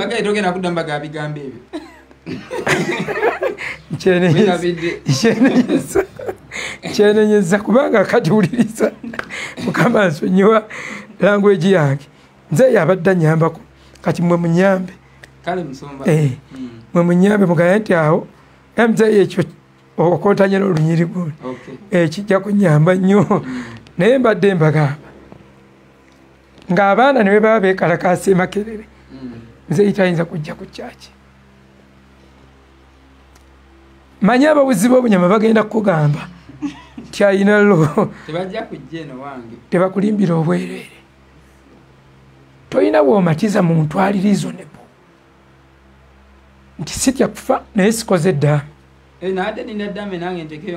sitya kufa muzeeyi yabadde atya okufa nga tayinza nakwogera nti bwenfanga munziika mu kifo gundi abadde atya okufa nga buli wahabo nga buli magezi ge bamuwa nti oluliba lw'enkoko luyinza okuviirako asidi n'ofa taddamu ddulya taddamu ddulya nnyo era bo bonna abadyansi biki bonna abadde bakyaliibe agati toyinza kunnyumiza I mean let those who are far distribute that lie and continue with it naye mmwe abali munda I don't expect you kugamba ekirungi yagenze mu ggulu ate tatya abadde yeegomba nga yeegomba basebo ekisaasaanyisizza miliyoni 117 mu Nakasero hospital biiru lwakutya kufa yalyangako n'atambulako bw'aba totya kufa ogamba munzize eyeeka nfe eripoota baazimuwanga ez'obulamu bwe nga zifulumye mu ddwaliro lye twasookeramu ne bamugamba kirireetimu mawugwe galiiriddwa 75%. Atatya kufa wogambira bano mujje muzeeyi yafudde nga takisuubira newe munaagattagatta mutya bino byonna bye mugattagatta nti yajjanga addukanaga pepapula ebyo bulijjo bye tukola nga tutereeza ebintu byaffe bulijjo tubikola sitya kufa muzeeyi yakitandika kyogera okuva lwe najja ku UCC nga mpulira ekigambo ekyo 97 emyaka divine gyalina ate nno kati okay kanjogera ebirungi muzeeyi byakoze ye musumba byankoledde ye musumba wetuli awo muzeeyi antaddemu omutima oguyina obuvumu abadde muvumu mu kwogera ekintu okiyisa wakati nga waliwo opposition kyonna kyaba afunye ekintu kyonna doctrine yonna enjigiriza yonna gyabeera afunye newe kuba kunenya musumba tatya kunenya mulwatu akuyita naggamba ekintu ekyenjawulo okwetoowaza ebadde challenge nene nnyo gyendi nendeetera submission nnyo gyali ekirala muzeeyi yansomesa principle eyo yongenda kufa nayo temutya ey'obutasabiriza ng'atugamba oba ofa tosabanga muntu ne bw'omusanga ng'atudde mu ssente ze tomusabiriza ne bwagamba mbaliraako mubalireko ziteeke wali tosaba ekyo n'ekikwata nyina mikwano gyange abali mu Amerika nyina mikwano gyange yonna gye muli nyina sisita wange oluusi ayinza okunsindikira emitwalo 10 simuweerezangako kiwandiiko newe tuba waliwo wetwasitavingirako mu covid akatono tima ne gwagala okutyamu naye era saayogera twongera kutetenkanya na divine mu covid oli twalinawo bumyu nanga akati olwo tuba tugenda kulyaki nimugamba obumyu buli 100 mulyako kamukamu ng'enjala etamidde ddala eri gye bayitaani akuwadde akatebe era tujja kufa nze mbabulira kye tuyinza okukola ekiri ku Last Resort kati tubadde tulunzeewo nkoko ne mbagamba bwe bitaama nga ddala byanjala Katonda bw'ataatugabirire nga takozeewo kkubo ddala musale enkoko egyeki tomala gazitunda buli alidde ekifino lye ekifi kimu abaana 14 abaliwo ng'olinda enkya eriddeko tekutula toyinza kufa era divine muganzi kasitompa ekineneko mwe muli for survival kuba nze mbalowooleza kitegeera mwe mukube yingini eno erowooza nga yayonsa yayonsa onywa amazzi mpolampola kale naye naalya ne tulyako babiri wekiba tekimala fe we tulya oludda bano abaana 14 ne balyako oludda luno ne tulya babiri famire esigala egenda mu maaso tubayiiza omuntu tafa mangu naye awo nawona still butasabiriza kati muzeeyi bwe yatugaa nti tetusaba naye yennyini talina likodi nga mmesabiriza n'atugaana okusaba ebituuti bukyanga mbeerawo omuntu ye tayinza kukuba ssimu naga namugamba nzija mbulireko ewammwe oba muntu munzijeko mu America nzijeko eyo oba nga mumpe invitation nzijeko nange eyo ku mawanga ebyo nga nayagadde kola ebyo kumpi buli kawanga nkayinamu omuntu naye sisaba nze njagala Katonda yabagamba tikyolina bakyagala mu Uruguay apange ye yennyini ngende mu Uruguay kati sisabako kituuti abantu be banneeyitira big churches small churches even nations olina ategeka bulungi nnyo nagamba jangu tukulinze mu ggwanga bwekiti onokkiriza naye siyinza ddukonkona nange nzije mbulireko eyo mpaamu muki ebyo byakomanga ku magaali nga tuli baana bato mpaamu omuntu asaba mu kkanisa abanga nga asaba omusajja mukazi we namugamba mumpeemu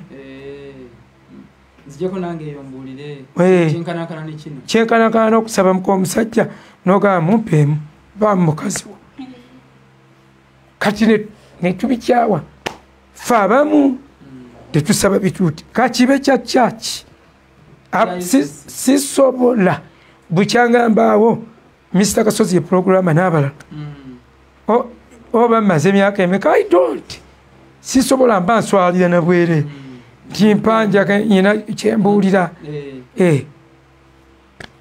kakati ekyo yakinjigiriza mzee yanjigiriza kyebayita investment he has been an investor.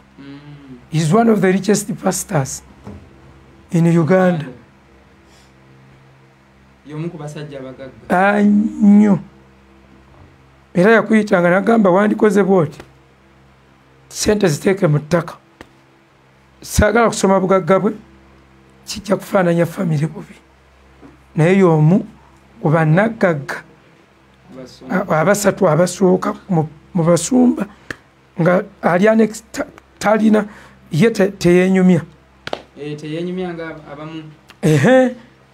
teyenyumya alinga Sebaana Sebagala yetwa milioni 3.9 Namboole yesimbye okuba president wa DP naga nyina milioni 3.9 zino za kuyamba kibiina bwe bawa Sebaana omuzindaalo ntigwe nga tosuddeewo naga sente zaabo ntono zireeteka kati Sebagala obugagga bwatandika obwogera mu ddakiika 2 buba buweddeyo nze naye mbabuulirako enkya n'enzira naga ati ebyogerekeka naga nze bugagga bwange bungi nsitule sente nzije nazo wano muba munaaziteekawa naaseka kale muzeeyi fe abalina obutono fe tusobola obwogera buggwayo mangu ne tutalya biseera naye abadde ali established kakati bw'aba asiibula mukoppe empola ngende kali naawe ojja okujja obikwate mukama nange sitya kufa nedda tokoppa bikoppe lukyamuzi yayogeranga sitya kufa siina kyentya the man I don't fear anything. Churchill said death is nothing.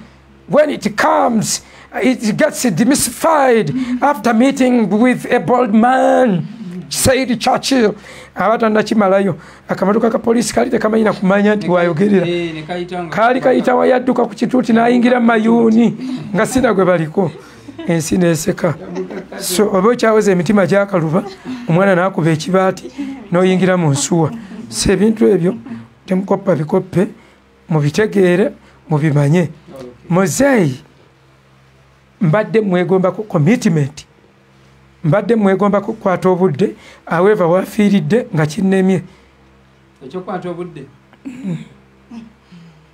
nga kinnemeredde olwa bintu bingi olw'ensonga ennyingi ennyo nga ne personality mweri kubanga extrovert time ebalema ate okujja omuntu ku ssimu ajja mumenya omutima oyo extrovert kati Rachani n'ayogera okuva ku makya mpaka saawa 8 naga dadi twala awo mpe kwaba abaliwo noti omumenya omutima kubanga nabeerako ku mawanga manye omusikinesi kyetegeeza kati oyo ye extrovert kati ate ye muzeeyi akunnyonnyolerawo nyina eddakiika 2 naawe zikozese bulungi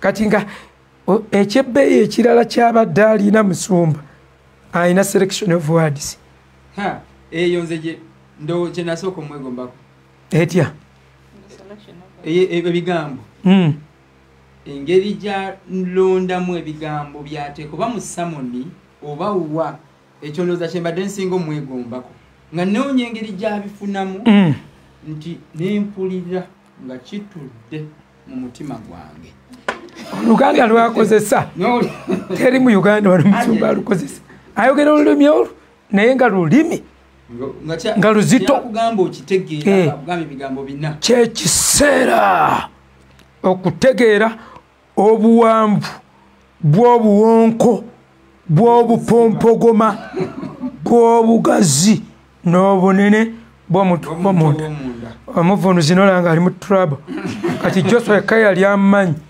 see the time to know the width depth and the extra size.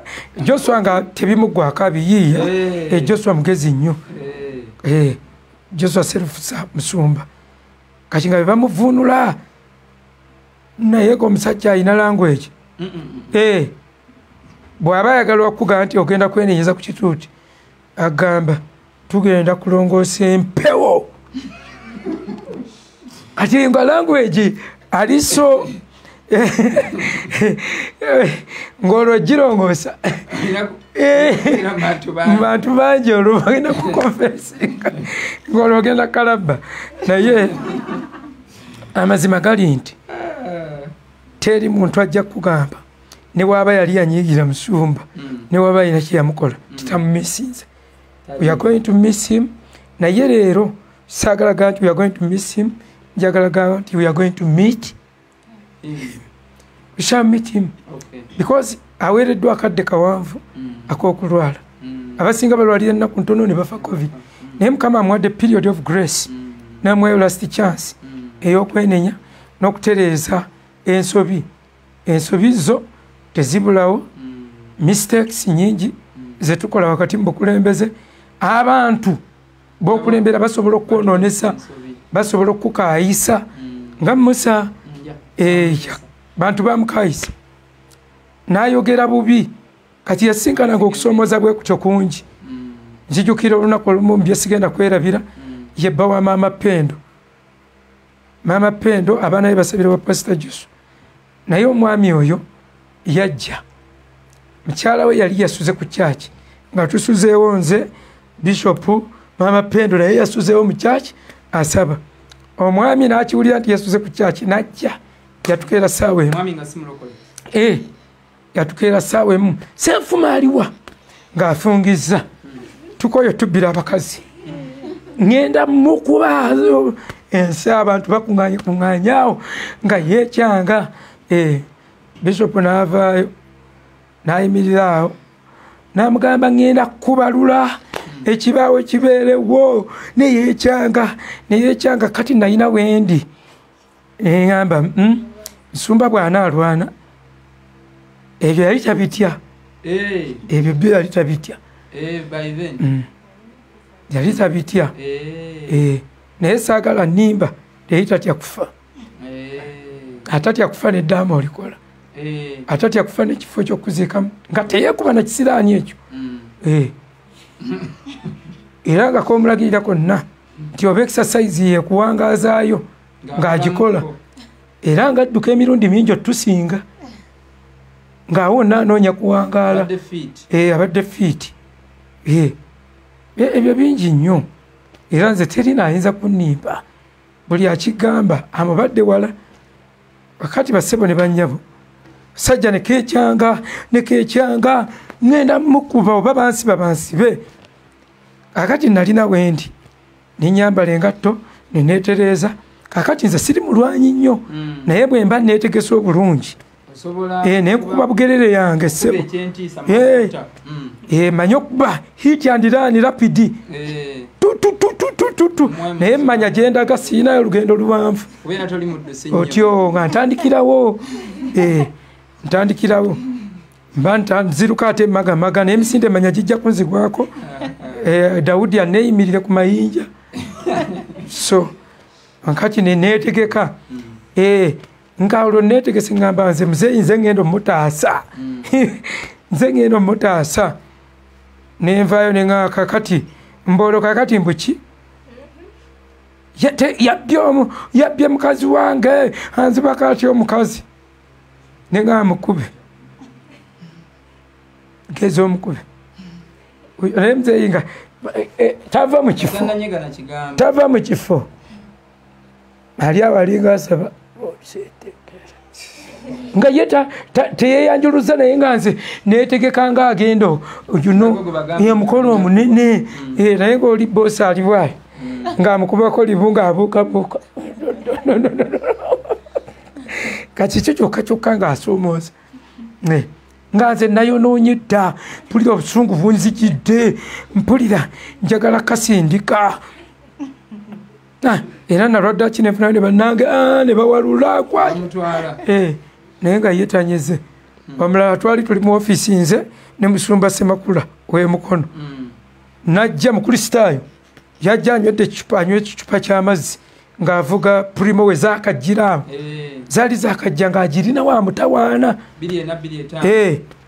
najja n'ayingira mu ofiisi yakonkona gumu n'agigula n'agamba gwe Ssenfuma mukristaayo wa kyaki gwe Ssenfuma osumba biki n'akwata ekicupa n'akigwa ku mmeeza esumba neewuunya musumba teyavaawo yamusanga aliwa teyavaawo wadde okubuuza nti oba ki twalina Semakula ekigenda kati nga nyina obunafu nze guzisooka okuvaako n'abuuza olina amagezi kiggwe kati Semakula nankola bwati bo ne basirika naye nenkijjayo nga gwe era mukiwaawe nenvaayo ng'ekkobe erumiddwa enjala nenvaayo neŋŋamba okikola otya ekyo okola otya ekintu ekifaana bwe kityo nga bwavuma mu luzungu nemubuuza wasoma nnyo nga Semakula akubirira bwati naye muzeeyi nga tanyeka luvannyuma nnyo namubuuza kati nkoze eki nkukoze eki oleka otya omuntu n'alwalira mu ddwaliro n'otafaayo olwo Tina mukwano gwa Divine nga ye mulwadde nze nzijanjabya omwana omulese mu ddwaliro omwana omule n'agamba kati wambuulidde simanyi n'avuma neyekya n'afuluma n'agenda era bimusukakaga newe opaala n'opaala agamba onzigyeko ki kati eyo yabanga challenge nze ate olwo nenyiigira ennaku nnyo oyo wa primo nga topakinga muno nyina mpalanirako nze kati nga nze mpalanira ku bishop entalo ze era senga wange ekyo yakyogera bwakitukako lwe tukitukako netulika netuseka she's one of my best friends nga nze mpalanira bishop kaaba omuntu amutabudde tabudde nga bishop gwe biveeko ogende mu ggulu nze gwebeera software nze mbeere hardware housing nga nze mwalanirako awo buli bwamucomoza nze nvaayo twatuukanga ekiseera nga ne baba bamukayanyize mu byeddiini ebyo nga nkubira olidda walinnya piki ojje wano naddala abasiraamu biki nga tudduka bwe tutyo naye nga nze bannange amazima gali nti I have started feeling the pain, the heaviness. Church mpuliranga gye bajjeeko amabaati bwe bati we have become like invertebrates. The framework is like it is away. Kubanga yatugatta. Ekisooka abasajja bonna balina boogi. Era buli omu adde amusumba individual. Tasumba group. asumba Mukuye nga is pastor n'asumba Dennis Musoke nga is pastor n'asumba ne twesisinkana abasumbibwa omuntu omu. He has been our unifying factor. Kati that is the trouble. That is the trouble. Temulowooza nti oba mpisa mbize ziyinza otusaasaanya naye trouble eri nti the unifying factor has not been the doctrine.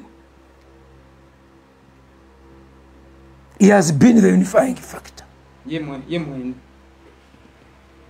Nga buli omu amusumba individually, buli omu amuyita ku individual level, n'ayogera naye bwe kiba kirooto n'akikubuulira n'akusabirako, ayinza n'okukubira simu n'agala tusabeko ffenna, n'owulira nga oyo wa pastored. Oba n'akuyita n'akunenya. Bonna ne ba branch pastors. Kati nga twesisinkana nga bw'olaba university. Otyo kati ffenna ne tukuŋŋaanya bweti. Kyova olaba buli omu obweddaga asinga kwagala nze. Asinga kwagala nze. Kati ffe abasinga abayambadde amasuuti. Abasinga yagatuguliraako. Naye nga takubuulidde n'oli mugulidde. Kati nze nayambadde eya bbulu nga dokasiba namwandu ku olwo. Bajja bajjukize Katonda ebirungi byakoze. So Bishop abadde muntu w'abantu ng'amanyi okukola emikwano, ng'amanyi okukuuma emikwano, ng'ate tayagala muntu kumuvaako atyo. Oyinza n'omusaba omuveeko. Sikiwulira simala gata. Ayinza okugamba yogera ky'owulira nze nkute, yogera ky'owulira naawe n'ojja piri mpulira ogenda mbe wano ngende mubuweereza egindi mbeera eyo nkole kyaki egindi lindako. N'akusala pressure. Myezi 6 lindako. Myaka 2 lindako. N'abala okusala pressure naga sinafunayo kintu. Kati aba speed bonna nga yatukontrolingira obwati. Kati kyekizibu kyetusisinkanye, ekizibu kino tekivudde mu bubi, naye twesisinkana nga buli omu afunawo saavisi yakusumbibwa ng'omuntu. That is why there is no branch ng'egenda ne vision ey'omuntu w'omunda, vision y'omukono UCC ndala, vision ya bwayise lwaki oli mulamu, vision ya Pastor Bone warning. Bonna buli omu ayina ndala. Omuntu w'omunda ya Bishop gye yamuwa ye Mukama. Akati si vision ebadde etugatta muntu, si kyaki ya UCC, naye omuntu yabadde atugatta nga kwe tuzimbira tuti ekituufu kiri nti bode ebadde eva mu bode, awa bode ezimbiddwa ku one bode. Okitegedde? Akwataganya mikwano gy'abali ebungereza tetubamanyi naye ffenna tuli okwo, abali eno tetubamanyi naye ffenna tuli okwo, online church tetwemanyi naye nga ffenna tuli awo ku muntu omu. Abamuyita ddadi nga yamanyi yayiga bw'asumba,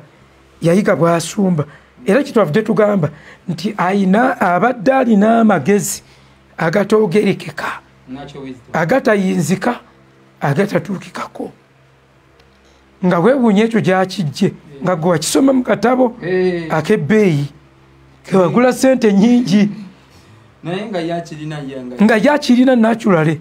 Nabagambye muntu yekka abadde nga akola ebintu n'adifyinga okusoma, oyo ye Bishop.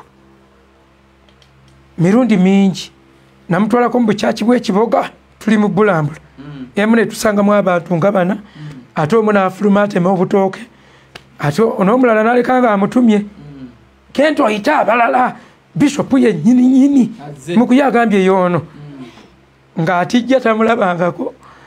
Ne tubeera mu kyaki, Bishop yayimirira mu kyaki eri ng'alina okutamamu ng'omutwe guyitamu gwagala kuyitamu nga aba akoona ku bbaati bagiserekera wano naye nga naye n'alinnya n'abuulira ne mutwala neyo ku kaalo waffe kwennyini awaka nawo n'abuulirawo ng'ayimirira katuuti n'olaba nga temugwanidde nga teyennyala kifo ensonga y'obwetoowaze nkulu nnyo eri instrumental buli abagenda okuddawo mu bigere ebyo gwe tutannazuula oba sayizi wabaddewo gwa developinze ekigere ekyambala sayizi ye kubanga nalootako ekirooto nenkyogera ku lukuŋŋaana Sseruyange lwe yategeka ewa Kiso ne mbagamba olunaku lumu naloota engatto ya Bishop nga nene nnyo nkadde bagitunze wuzi ne tujja ne Musumba Bone yasooka okwambalamu ng'akagere kalinga akakkiwoloda mu ngatto eri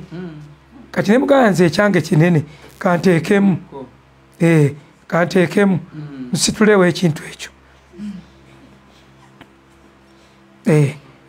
mukikwate mukisitulewo Mukama yeebazibwe amina kakati ne mugamba nze kanneegezeemu ngenda okwegezaamu ng'ate nako katini nnyo kati nayagala mumubbe amagezi nsika ekigere nkiteeka eno kasinziiro Musumba Bone alowooze nti entuuse nze tugyegezaamu yali agireseewo ng'azivuddemu yali avudde mu ngatto ezo kyekirooto nakyogera wa Sseruyange mu lukuŋŋaana Bishop yalemererwa naŋŋamba dduka ogende wa Sseruyange bategese olukuŋŋaana lunene nnyo olubuuliremu kati akagere nakateeka eno mabega Bone nga ddala ekutuuse najja nanyigako mu maaso nga teri kigere naŋŋamba tetutuuka nagamba omusajja ng'alina ogugatto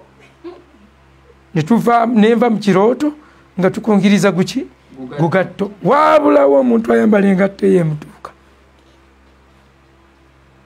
ekyo kikwate kyali kirooto ate nze seetitinga birooto olw'ensonga nabagamba nze sisobola balimba omwavu tebamukola ki tebamulimba ate aba nakusibira ki nakujjako buyambi kale bassebo ne bannyabo njagala kubategeeza bwe kuba kufiirwa ebyaddala twafiiriddwa otugumya mutugumyegumye mutunyonyole nga we tugenda okuyimirira ng'eyatandika omulimu omulungi twagenda okugumaliza ebyo nebiwandikibwa tubimanyi naye bwe tudda ku realite mu realite twetaaga abakulembeze mubeere very sensitive in fact edda Mbabazi yali avudde mu movement bwe yava bazaawo b'abantu 3 yali azitowa nnyo naye kakati na wano Sinakindi mwandi gisumbye mulengo ne mutusumba mulengo oyinza okujja omu bwe Katonda nga eposi nga tamulonze ne Mukama nga yamulonze ye nga abadde akulonze bw'ati yalonda Pawulo ne Pawulo yabonabonera emyaka 14 Pawulo okutuula mu kulondebwa kwe baamuyita mu ssuula ya 9 y'Ebikolwa by'Abatume mu ya 13 Katonda n'amulonda. There is being called, being chosen and being faithful bintu byawukana. So anaddako yenna bayira wekamba buliyo na kano nga mmaliriza muzeeyi nze yampita n'aŋŋamba bw'ati noonya mutima gwawe gukyawa mmanta omuntu gwenkwasa gwenteera obuweereza amatudde mu maaso njagala obeeko kyoyogera ne mugamba muzeeyi totawaana we have mommy she's intelligent, educated and in everything tujamu bakinga ne mugamba we shall not betray her nze bwentyo kyokye namugamba ngampisa wakati abantu abamu obaoli abaali basuubidde mugamba amulwedde nga don't waste the time mu office ye ekyo tekiba si kyewala nnyo it is recent naye nga tuyina mother oyo yasoma Cairo University n'atikirwa n'addayo n'akola master n'agimala. She's a teacher by profession. She's a professional teacher. She's a teacher by profession. Somero era eribakola yalitukanya yabadde akulira financial committees. Nze kyekirowoozo kye namuwa ng'akyali mulamu kakati abayina endowooza kubanga balimu abenneraliikirira. Don't worry tulina buzibu kubanga nze namugamba ne bw'oleeta katabani kaakato nga naye ke kali mu will of God tubeera abakuza kubanga waliwo enjawulo wakati wa ability and acceptability. Obusobozi n'okukiririzibwa nyinza okuba nyina ability yonna nga naye sifunye acceptability eyo ate oyinza okuba na acceptability nga toyina ability. Kakati whoever will be accepted there kwe mutuuseeko mawulire nti he needs me yeetaagayo ba fact truth sayers yeetaagayo group ya truth sayers. So for that matter, ladies and gentlemen, njagala kubagamba we are still missing that guy. Ebitundu byange bimu tebinnakiriza oba ddala yagendedde ddala.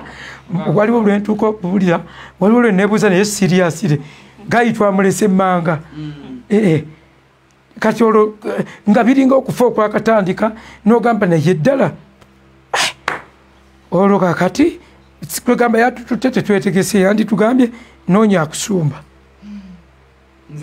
twakwatiddwa naaweya abo bonna boolaba abasinga bonet yayina musumba talina bino byonna betugamba mmwe mwenna muli bakitaffe byonna byonna tuwamanta but God will assign to us fathers. Until God will give us a father, we might not be able to carry on to run the race that has been put before us. Church erina okubeerawo tetwagala muntu kutujja tubuuzawo church gye twavaamu tugaa yali awo nga boolezaawo mmotoka tulina okufuubako nga okuwa muntu naye twebuuze nnyo Katonda tunoonye nnyo Mukama twagale nnyo abantu twezzeemu amaanyi sinakindi omuntu nga mami ddala bwe yagambye bwe biba bya ddala nti ye waliwo omuntu gwe yamugambyeko oyo yandibadde atandikirawe kubanga bw'aba ali aweya yandibadde buli omu atandise omukubirako kaki bukasimu yandibadde enkiiko zitandise kubanga anaagenda okukwatamu ati nga takyayinawo nga database tenayiika sebe byonna mbyogedde olw'okuba kati lwaki abyogerera ku mukutu yandigenza yali banne tebagendayo bugenzi tetulina bwe tusisinkana tetuyina. So mikwano gyaffe mwongere okutusabira tubeere bumu mwongere okumanya ti life is a one stage play no rehearsals. Mwongere okwewala negative confessions kujjako ng'oli serious ti ddala ddala oba okyetaaga mwongere okubyewala twongere okukene nnyo obunnabbi twongere kubanga ndowooza Friday theme yaffe ebeere ku bunnabbi nga tuggalawo season ya muzeeyi nkyalina ebyokubagamba bingi ku nsonga ya Bishop nga twogera ebirungi byakoze nga tujja kwogerako njukiza ne twongerako ne ku obwetowaze enkola gye yabukolangamu practically bwabanga practical mu ngeri eyeewuunyisa nakyo tujja kyogerakokko then tutuuke wali ku Friday twaseesinge the prophecy ebyo byonna bijja tuyamba ng'ekkanisa okusigala nga tutambula ng'ekkanisa mulimu mu nsi abantu abatakyasobola kuyiga okujjako nga Mukama abatutte ng'abo be muyita ba fathers tokyalina njiri gy'oyinza kubuulira ne bagitegeera okujjako nga Mukama abategudde buteguzi nga Pastor Bunju bwe yabuulidde tebakyayinza kukola notes toyina kyoyinza kwogera nakinotinga. They know more. So God bless you. We meet tomorrow. Share the message if you wish. All right. Okay. Mutusabire nnyo.